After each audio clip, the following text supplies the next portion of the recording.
পরমপ্রেমময় শ্রী শ্রী ঠাকুর অনুকূলচন্দ্রের চলার সাথী বই থেকে পাঠ করছি যশস্বিতাই সেবা।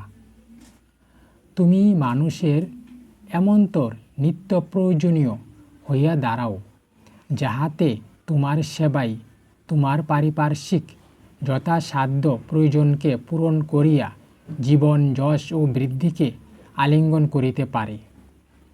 আর এমনি করিয়াই তুমি প্রত্যেকের অন্তরে ব্যপ্ত হও ও এগুলি তোমার চরিত্র হইয়া দাঁড়াক। দেখিবে যশ তোমাকে ক্রমাগত জয়গানে যশস্বী করিয়া তুলিবে, সন্দেহ নাই।